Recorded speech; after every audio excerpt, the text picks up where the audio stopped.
7 Action News at 5:30. Coverage you can count on. Tonight, the family impact of a silent killer that's endangering local firefighters. We told you about the hazards of toxic chemicals on the job. It's also leading to massive medical bills for families. Lindsay Gardner looks at the toll it's taking in this Action News investigation. It really makes you start thinking, all these women are widows, and I hate that word. I wish I could change it to another word.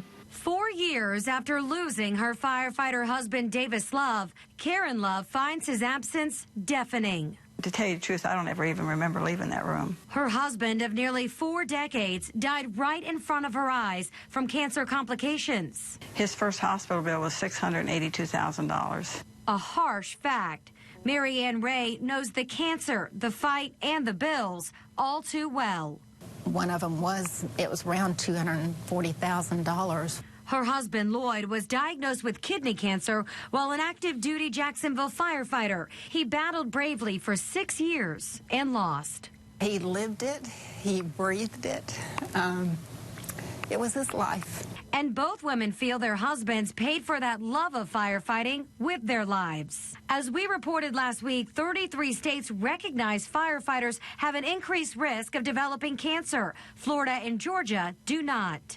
Experts say the evidence is strong. Toxins and carcinogens firefighters are exposed to, a mix of gases that follow after a fire is extinguished that can be deadly. Both Love and Ray spent decades running into the city's burning homes and businesses. Davis Love was a founding member of the nation's first ever hazmat team right here in Jacksonville. That hazmat crew caught in action at Union Camp. A tank of anhydrous hydrogen chloride was leaking at -200 degrees Fahrenheit.